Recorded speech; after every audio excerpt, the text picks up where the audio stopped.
2016 Yusek, mapalad tayo, nagkaroon tayo ng isang presidenteng may puso. Alam niya kung paano pakitunguhan yung mga Muslim leader dyan sa Mindanao.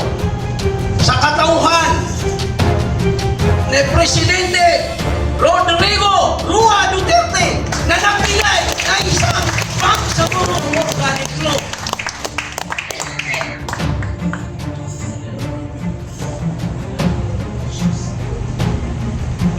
Authority. Ito yung Transition Authority na pinamunuan ni Ghazali Jafar. Ang Transition Authority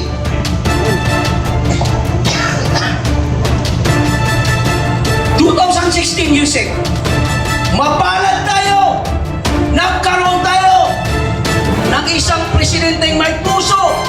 Alam niya kung paano pakitunguhan yung mga Muslim leader dyan sa Mindanao. Sa katauhan ni Presidente Rodrigo Roa Duterte na nagbigay na isang pangsaburong organic law.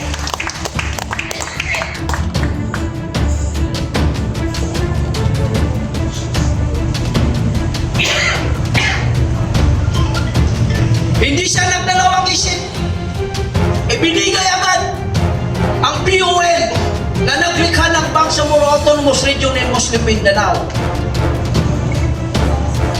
Saan yung ating mga puso kung hindi natin tatanawin ng tanggalo ang pagbibigay sa atin ng Bangsamoro Organic Law?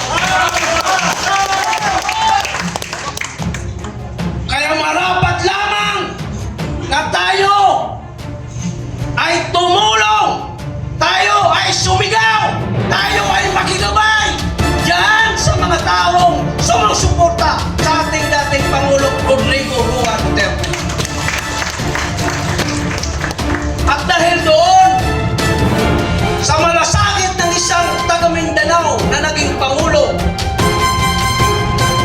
ngayon siya ay napalitan sa kanyang pwesto. At alam natin kung ano ang nangyayari dyan sa bar. Nakikita natin yung mahigpit na tunggalian. Nakikita natin yung mahigpit na siraan ng mga leader dyan sa bar. At isa lang ang dahilan yan. Ito ay minamando ng national government.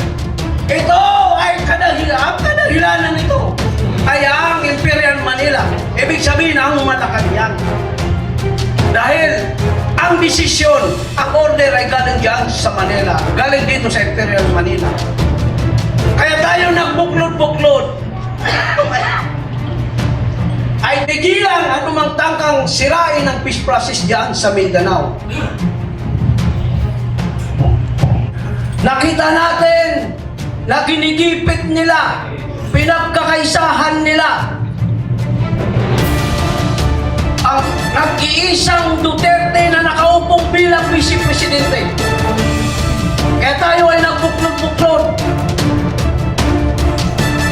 Pinag-isipan natin kung paano natin mapalakas yung ating hanay upang tutulan o pigilan ang anumang tangkang pagpapatalsik sa isang nakaupong Vice Presidente sa katauhan ni Sara Duterte. Kaya tayo nalirito ngayon,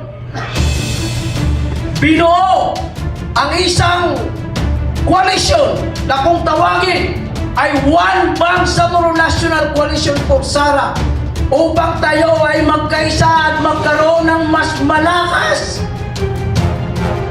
na boses, mas malakas na sigaw upang depensahan o suportahan si Sara Duterte. Ang One Bangsamoro National Coalition ay hindi yan yung One Bangsa na nakikita yung logo. Kung hindi kasama kayo lahat, ang napag-usapan natin ay equal footing kayo lahat dito. Lahat ng mga organisasyon na dito ay kasama as co-convenor, Yusek. Ibig sabihin, hindi ko kayo pamumunuan. Hindi ako magiging presidente ng One Bangsa National Coalition. Tumayo lang ako upang pagbuklurin kayo dahil nakita natin na kung walang tatayo walang sisigaw, walang magsusumikap, ay hanggang sa dulo ay ganito tayo. Na pinaglalaruan tayo ng national government. Niyuyurakan yung ating mga karapatan.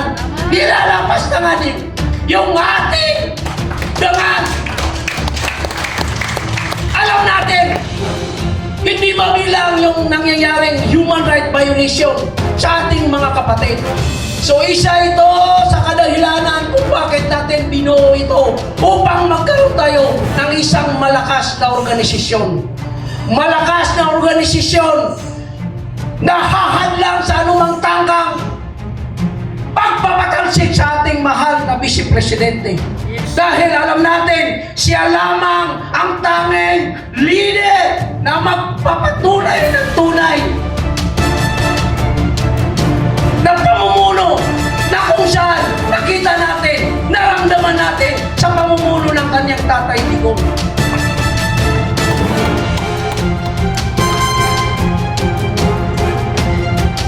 Alam ko, marami sa inyo ang mga nagtatanong, sino ba ang mga nasa likod nito? Mayroon bang mga politician na nasa likod nito? Sasabihin ko sa inyo, walang ni isang politician ang naririto. Amen, walang ni isang politician ang sumusuporta nito. Narinig natin minsan na si Manong Chavit Singson, banggitin ko na rin, ay siya ang nag-uudyog sa atin para mabuo ito. Pero katotohanan, hindi po siya ang nag-uudyog sa atin. Siya lamang ay sumuporta dahil nakita natin yung kanyang malasakit para sa mga Muslim. Biruin nyo, siya ay nagbigay ng 100 hectares na lupain dyan sa mga kapatid natin sa Ilocos na naririto sila. Kaya naisipan ng One Bangsa na tayo ay magbigay ng isang ganap na parangal. Sa pagkakataong ito, paparangalan natin ang isang Manong Chavit Singson dahil doon sa kanyang kawang-gawa. Maya-maya makakarating siya at iparamdam natin sa kanya na tayo ay marunong tumanaw ng utang na loob kahit sa pamamagitan lamang ng pagbibigay ng dakilang parangal sa kanya ay masasabi natin napakalaking bagay para sa kanya. So hindi ko na po siguro pahahabayin dahil marami pa tayong pagkakataon na tayo ay magkakausap-usap. Ang sinabi kanina ng ating Secretary General ay ano daw ang plano ng One Bangsa. Ang plano ng One Bangsa pagkatapos ng pagtitipon na ito ay magkakaroon tayo ng regional assemblies. Siguro mauna dito sa Central Luzon. Susundan doon sa Region 1. Din dito sa Calabarzon. Din Mimaropa, Bicol, hanggang Visayas at Mindanao. Lalong-lalo na sa farm. Kasi ipapakita natin na ang One Bangsa ay nagkakaisa yung iba't ibang Muslim group. Makikita natin mamaya dyan sa walong commitment yung halos 100 organisasyon na tipon-tipon tayo ngayon napipirma sa isang commitment wall para suportahan ang ating mahal na Vice Presidente. Sa panahon ngayon, ano ba ang nangyayari sa kasalukuyan? Ang nangyayari ay yung pilit nilang i-impeach ang ating Pangulo. Ang nangyayari ay yung pagkakaroon ng pagpaplano ng pagkaroon ng isang charter change. Dahil iniisip nila kung hindi nila mapatalsik ang isang Sara Duterte ay hindi nila bibigyan ng pagkakataon na makatakbo ito sa 2028 at ang eleksyon ay sa 2031. Yan ba ay mapapayagan natin? Hindi! Takbir!